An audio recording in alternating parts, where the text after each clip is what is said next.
يا دكتور دلوقتي ان انا بنت متجوزه في مركز جنبيني. مالها؟ بنت متجوزه في مركز جنبيني. وبعدين هي غضبت 15 يوم. غضبانه. ورحنا بعد ما غضبت 15. ايوه. ورحنا بعد 15 يوم رحنا اشتكينا. اشتكيت على طول كده؟ ايوه. وبعدين واشتكيتوا ليه؟ ما صبرتوش شويه ليه؟ ده اللي حصل يا دكتور. اشتكيتوا على طول كده اهو. وبعدين خدت 20 راجل و3 عربيات. ورحت فين؟ ما اسمع يا دكتور. ايوه ورحت فين؟ يا دكتور. ورحت فين؟ وخدت 20 راجل ورحنا خلانا جوزها في انتخابات السيسي ورحنا جبنا العزال كله. جدعه. وبعدين رحت طلقتيه. ايوه. وبعدين احنا دلوقتي جبنا شهود زور ان احنا بناخدوا العزال، ان احنا ما خدناش العزال وبنطالبوا بالعزال تاني. ايوه. وحارمينه ان احنا ما نشوفش عياله. جدعه. ده فاضل ايه تاني؟ ما معكيش طبله؟ ما معكيش طبله؟ استني بس استني. انت حد مأجرك عليا يا بت؟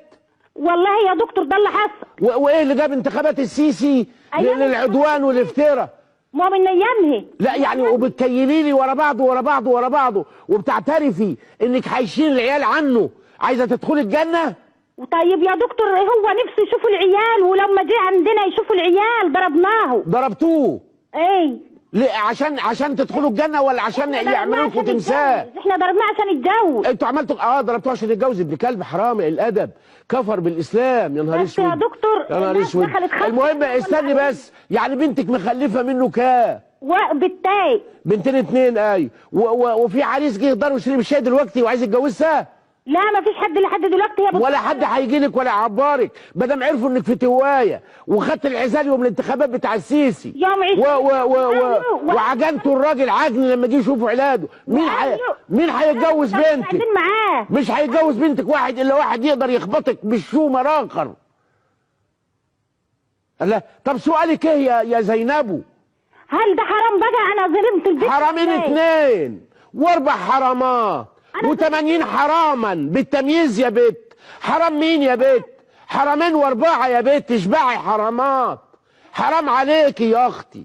الواد يشوف عياله يا حبيبتي، وسيبك من اللي راح بقى بدام طلقتوها وعرفتوا تشتكوا، لكن يشوف ولاده وولاده يشوفوه، لا يجبروا ولاده ويقولوا لك خدي يا جده زينب كده تعالى ما ابوسك، وتيجي مقربه عشان يبوسك يجي واخدك بالبنيه موقع سنانك في حنكك اللي هو بقك يعني بالموضه.